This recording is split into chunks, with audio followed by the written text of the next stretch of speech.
So then you get the tenant in your property and you hold your breath. Why? Because there's always going to be a honeymoon period where everything's going great. They're responsive to your messages when you need to get into the property for a check. They're responsible when something is going wrong. They make you aware of it. But more importantly, you're getting why you got into landlording, which was that passive income. Whether it's the 15th of every month or the 1st of every month, you're getting the mailbox money. And we call that the honeymoon period. And it's a beautiful thing. But it, like everything else, honeymoons don't last forever. And maybe it's a year you're in the honeymoon period. Maybe it's 6 months. Everybody's timeline is different. But at some point, there's going to be a question, and you have to have the right answer of what happens when this business relationship starts going south. And invariably, when you have a month-to-month lease, it makes it a lot easier. But typically, folks have a year lease.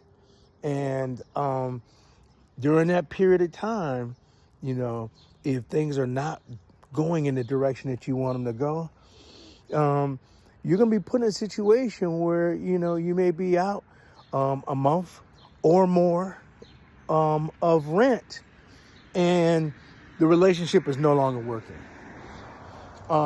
And to add insult to injury, often when the money stops, so does the respect and the care of your property.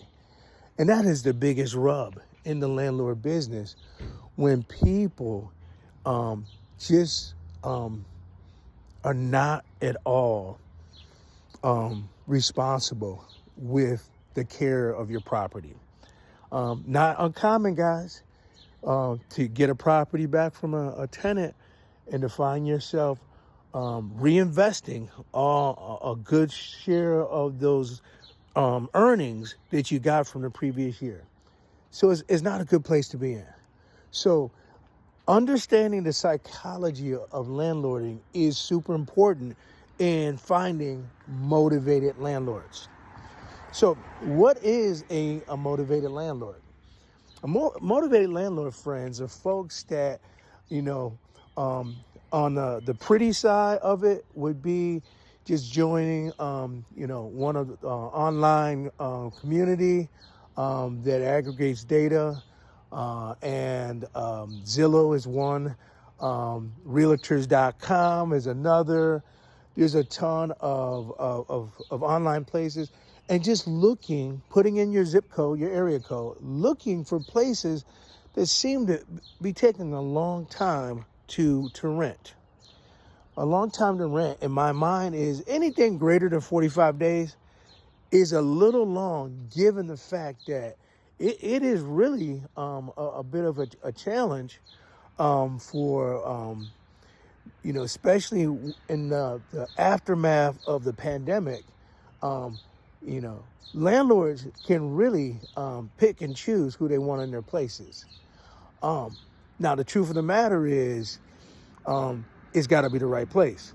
So the question now is this: if they've been on the internet for 45 days or more, there's got to be, something that may be holding that landlord back. All right. So often is getting the right person. It's not the place, but it's getting the right person. That's the pretty way. Now, there's an ugly way of doing it. And I say ugly because the bottom line is this: no one likes to see this, but you see it once a month. You're driving through a said neighborhood